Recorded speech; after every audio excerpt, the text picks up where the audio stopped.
I came back to Wuhan on January 10th, and within these few months, a lot of things happened. But now I can finally sit down and talk about it. I watched my dad close the door. It was a really cold night in that silence, and I was all alone at home. My parents left because they had been running fever for several days and other symptoms of COVID-19. It was January 31st, the 7th day of Wuhan lockdown. I was born and bred in Wuhan for 18 years before I moved to Beijing 2 years ago to study at Tsinghua University.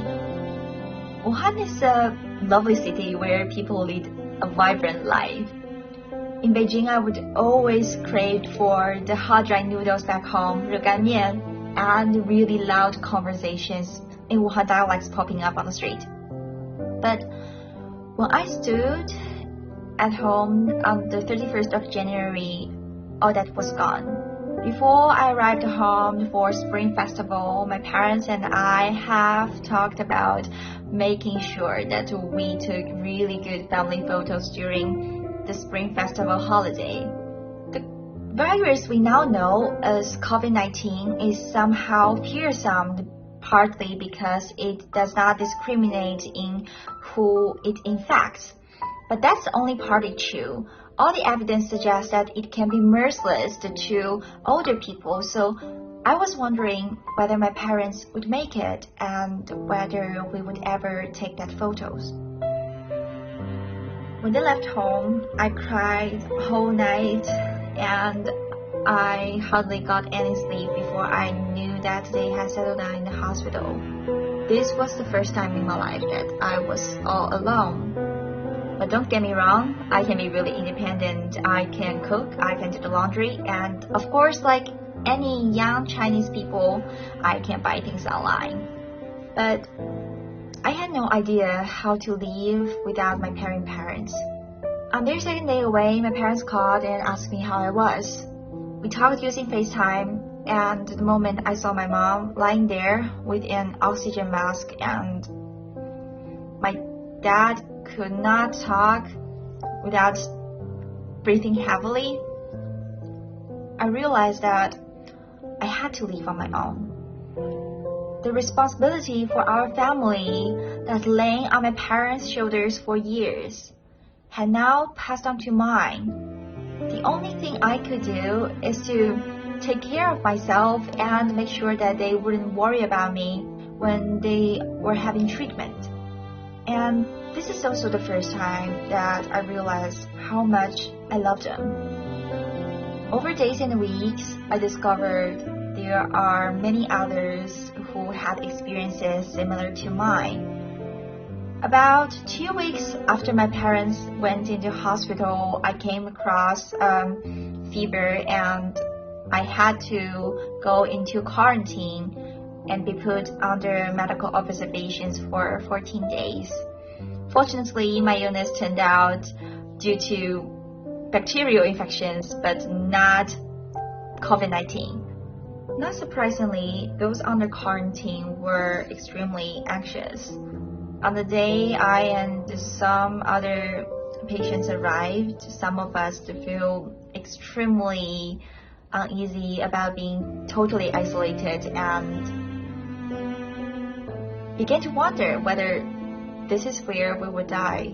Everything was hectic. There seems a shortage of medical staff and materials were in short supply. Even though the doctors and nurses were covered from head to toe, I could see how tired they were when I looked into their bloodshot eyes.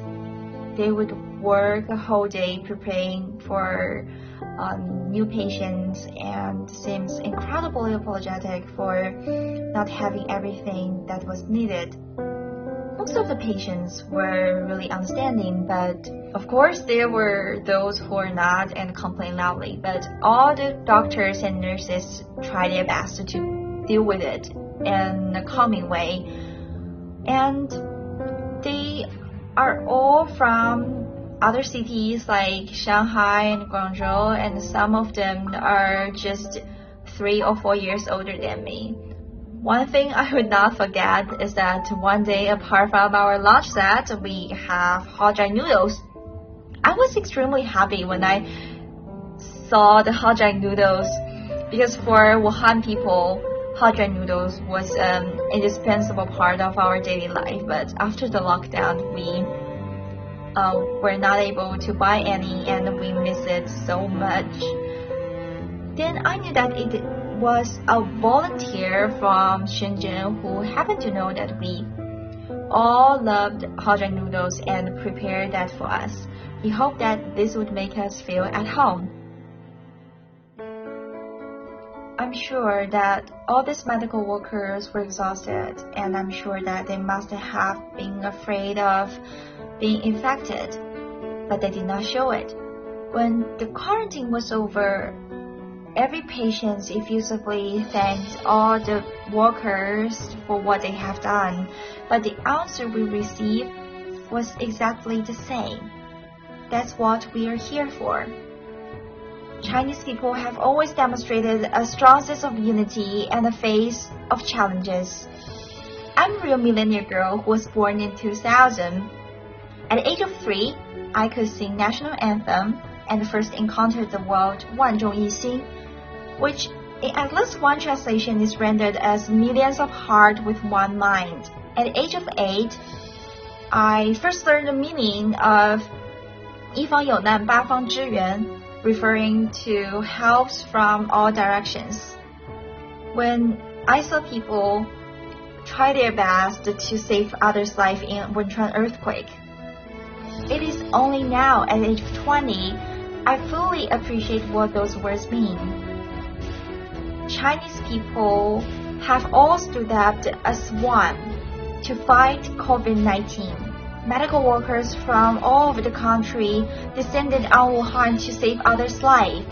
Resources, including food, are sent to the city from all over China, and most importantly, hundreds of millions of people stay at home to prevent virus from spreading.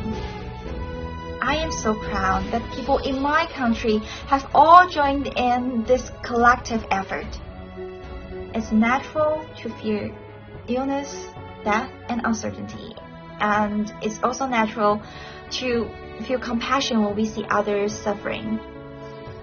It is the love towards the others that turns the most timid of soul into the strongest warriors, ready to bear the toughest responsibilities and even at the risk of their lives to save others. In this fight against COVID-19, I saw this love shining in medical people, volunteers, restaurant owners, bus drivers, and countless others. What we are living through now is undoubtedly horrible, with a pandemic the likes of which hasn't been seen in more than 100 years. But I still choose to be optimistic, because I see the 万众一心 around the world, that people are working together to try to help others. And with them, I think we can look forward to the day that the COVID-19 is finally defeated. Now I have begun to enjoy sitting in front of my desk, taking courses online with my dearest friends and teachers, and I am overjoyed to see the numbers of infected people finally fall. Spring is here, mom and dad are finally home and are fully recovered. The home of ours is a lot warmer now, and we still have a family photo that we have to take. Thank you.